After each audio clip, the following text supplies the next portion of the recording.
नमस्ते दोस्तों, आज की इस कहानी में आप सभी का स्वागत है। मेरा नाम अयान है और मैं बिजली विभाग में काम करता हूँ। मेरी एक खूबसूरत पत्नी और 1 साल की एक प्यारी सी बेटी है। हमारी शादी को 2 साल हो चुके हैं।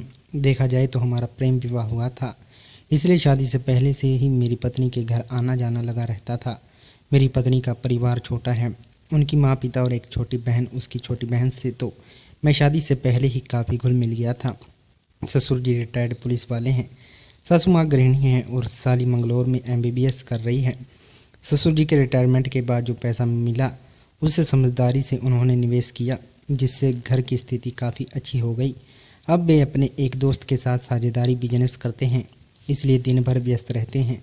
मैं एक अच्छी पोस्ट पर बिजली विभाग में काम करता हूँ और मेरी पत्नी एक HDFC बैंक में मैनेजर के पद पर काम करती है।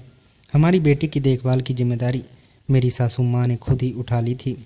वह इस काम को खुशी खुशी करती है, क्योंकि यह उनके लिए एकमात्र मनोरंजन भी है। सच कहूँ तो मेरी सासू माँ ने खुद को बहुत अच्छे से मेंटेन किया हुआ है। उन्होंने देखकर कोई नहीं कह सकता कि उनकी 2 बेटियां हैं और उनकी उम्र 47 से 48 साल है। उनका शरीर पहले से एक मुलायम अभिनेत्री जैसा है, इसलिए उनकी डिलीवरी के बाद भी शरीर पर ज़्यादा असर नहीं पड़ा। उनकी लंबाई करीब 5 फीट 7 इंच है। घुटनों तक लंबे काले बाल हैं, हल्के भूरे रंग की आंखें और उनके शरीर एकदम संतुलित। उम्र के हिसाब से थोड़ा सा पेट निकला हुआ है, लेकिन चेहरे पर एक भी झुर्रियाँ नहीं आई हैं। साफ सुथरी गोरी त्वचा और एक आकर्षक महिला है। कुल मिलाकर किसी भी पुरुष को करने के लिए जो चाहिए वह सब उनके पास है। जब से मैंने उन्हें पहली बार देखा था तभी से मेरा मन उनके लिए आकर्षित हो गया था, लेकिन समाज के नियम, संस्कार और रिश्ते नाते सोचकर मैं अपने मन को समझा लेता था। शादी के बाद जब मेरी बेटी हुई और पत्नी को 4 महीने में नौकरी ज्वाइन करनी पड़ी तो सासू माँ ने बेटी की देखभाल अपने हाथों में ले ली थी। इस वजह से मुझे रोज़ बेटी को छोड़ने और लेने के लिए ससुराल जाना पड़ता था।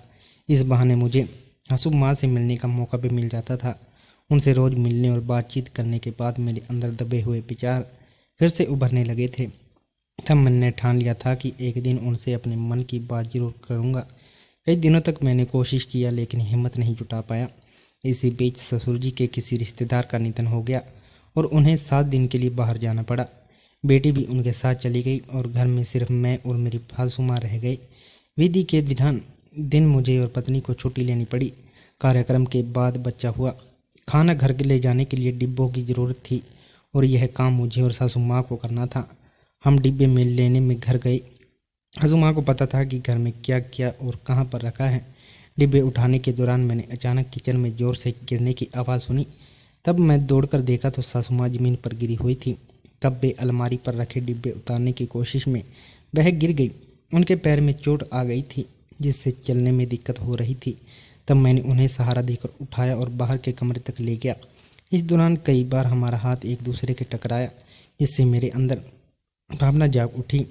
कहा, जमाई बाबू बहुत हो रहा है, कुछ मलहम या दवाई दे दो। मैं तुरंत अंदर गया और दवाई लेकर आया और उनके हाथ में दे दिया। तब उन्होंने बताया कि उनके तलवे और घुटने में दर्द हो रहा है। मैंने कहा, इसे आप घुटनों और तलवे पर लगाइए, तब तक मैं चाय बना कर लाता हूँ। उन्होंने कहा ठीक है, लेकिन साथ ही पूछा, तलवे पर मलहम आप लगा देंगे जमाई बाबू? पहले तो मुझे थोड़ा संकोच हुआ, लेकिन फिर मैंने सोचा कि इस बहाने आज पैर छूने का मौका मिलेगा, बाकी बातें बाद में देख लेंगे। पता नहीं उन्हें क्या लगा, लेकिन उन्होंने तुरंत कहा, अगर आपको कोई परेशानी हो तो रहने दीजिए। तब मैंने जवाब दिया, नहीं, मैं लगा देता हूँ। यह कहते ही उनके चेहरे पर संतोष भाव दिखाई दिया। फिर मैंने उनका पैर अपने हाथ में लिया और तलवे पर हल्के हाथ से मलहम लगाकर मालिश करने लगा। दर्द वाली जगह पर हल्के और बाकी हिस्सों पर थोड़ी ज़ोर से दबाव देते हुए मसाज करता रहा। थोड़ी देर बाद उनसे पूछा, अब कैसा लग रहा है? उन्होंने कहा, बहुत अच्छा। फिर मैंने पूछा, और समझ करूं? उन्होंने कहा, तुरंत कहा। इसके बाद मैंने धीरे धीरे पूरे तलवे की मालिश करना शुरू कर दिया। तब अपने अनुभव के आधार पर मैं जान गया था कि कहाँ कहाँ दर्द हो रहा है। और फिर कुछ मिनटों के बाद पूछा, अब कैसा लग रहा है? उन्होंने कहा, अब आराम महसूस हो रहा है, बस अब ठीक है। अब मैं घुटनों पर खुद लगा लूँगी, तब तक आप बेटी के कपड़े देख लीजिए। उनके ऐसा कहने से मेरा सारा उत्साह ठंडा पड़ गया, लेकिन मैंने हिम्मत करके कहा, अगर आपको कोई आपत्ति ना हो तो मैं घुटनों की भी मालिश कर दूं। मुझे पता नहीं था कि उनका जवाब क्या होगा, लेकिन उन्होंने हंसते हुए कहा, तलबों पर मलहम लगाने में तो झिझक रहे थे, अब घुटनों पर लगाने के लिए तैयार हो गए। इस सवाल से मैं चौंक गया, समझ नहीं आया कि क्या जवाब दूं। तभी वह बोली, अगर तुम लगाना चाहते हो तो लगा दो, मुझे कोई आपत्ति नहीं है। यह सुनकर मैंने संभलते हुए कहा, मैं बस आपकी मदद के लिए कह रहा था। उन्होंने मुस्कुराते हुए मलहम मेरे हाथ में दे दिया। फिर मैं खुश होकर उनके घुटनों की मसाज करने लगा। मैंने फिर से हाथ गोल गोल घुमाते हुए उंगलियों से दबाव देकर मालिश करना शुरू कर दिया। अब तक तलबों की मसाज करने के बाद घुटनों की मसाज कर रहा था। शुक्र की बात यह थी कि सासू माँ सीधे लेटी हुई थी, इसलिए उन्हें यह सब दिखाई नहीं दे रहा था, वरना पता नहीं यह देखकर उनका क्या रिएक्शन होता। लेकिन मैं तो इस बात के खुश था कि इतने सालों में जो भी बातें मन में दबी थी, शायद वह आज पूरी हो सकती हैं। तब सासू माँ आंखें बंद करके मालिश का आनंद ले रही थी और उनके चेहरे से यह साफ झलक रहा था कि उन्हें इससे राहत मिल रही है। फिर भी मैंने पूछा, अब कैसा लग रहा है सासू माँ? और उन्होंने तुरंत जवाब दिया, बहुत अच्छा लग रहा है जमाई बाबू, आपके हाथों में तो जादू है। हालांकि एक चीज़ मैंने नोट किया, उनके बोलने का लहजा थोड़ा बदला हुआ था। यह सुनकर मैं थोड़ा चौकन्ना हो गया, लेकिन इससे मेरी हिम्मत भी पट गई थी। मैंने अपना आत्मविश्वास बनाए रखा और धीरे धीरे से कुछ देर बाद मैंने फिर से पूछा, अब कैसा फील हो रहा है? सासू माँ इस बार उनके चेहरे पर अलग ही भाव थे। उन्होंने आंखें खोलकर मुस्कुराते हुए जवाब दिया। यह देखकर मेरा मन खुशी से भर गया। वह बोली, क्या बात है जमाई बाबू, और फिर आस आकर बैठ गई। तब मैंने कहा, क्या अब भी मुझे जमाई बाबू ही बुलाओगे? अब तो सिर्फ अयान होना चाहिए। इस पर वह बोली, ठीक है, लेकिन एक शर्त पर। उनकी यह बात सुनकर मैं खुश होकर तुरंत मान गया। तब उन्होंने अपनी शर्त रखा कि तुम्हारे पास सिर्फ 20 मिनट ही हैं, इसी 20 मिनट में काम निपटाना होगा। तब मुझे समझ आ गया था कि ससुराल में सास और ससुर के बीच अनबन चल रही होगी, लेकिन अब शायद यह समस्या खत्म हो रही थी। फिर करीब 20 मिनट बाद ही मेरा मोबाइल बजा।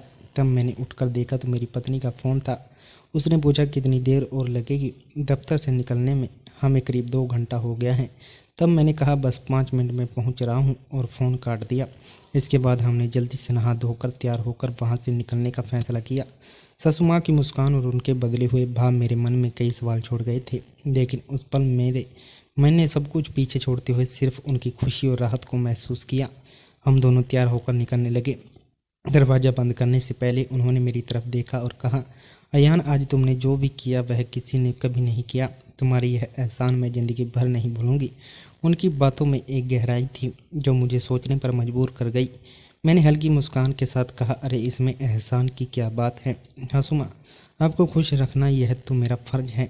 उन्होंने सिर हिलाते हुए कहा, शायद तुम इसे फ़र्ज कहो, लेकिन मेरे लिए यह एक नई शुरुआत जैसा है। तब मैंने उनकी बात को समझने की कोशिश किया, लेकिन ज़्यादा कुछ कहे बिना कार तक बढ़कर चली गई। तब उनके चेहरे पर एक संतोष और अपनापन साफ झलक रहा था। रास्ते में मन में बस यही ख्याल था कि कभी कभी रिश्ते अपनी असली मायने पर समझ में आते हैं जब हम दिल से किसी की मदद करते हैं। शायद आज का दिन हमारे रिश्ते की एक नई शुरुआत थी। हम घर पहुंचे तो पत्नी ने पूछा, इतनी देर क्यों हुई? तब मैंने मुस्कुराते हुए कहा, माँ का ख्याल रख रहा था। पत्नी ने मेरी तरफ देखा और बिना कुछ कहे मुस्कुरा दी। उस रात मेरे मन में एक अजीब सी शांति थी। शायद कुछ रिश्ते ऐसे ही होते हैं जहाँ शब्द कम लेकिन एहसास गहरे होते हैं। तो दोस्तों, यह थी आज की हमारी कहानी। आपको यह कहानी कैसी लगी कमेंट करके ज़रूर बताएं। अगर आपको यह कहानी पसंद आई हो तो इसे लाइक करें और अपने दोस्तों के साथ शेयर करें। आगे भी ऐसी ही रोमांचक कहानियों के लिए हमारे चैनल को सब्सक्राइब करें और बेल आइकन दबाना ना भूलें।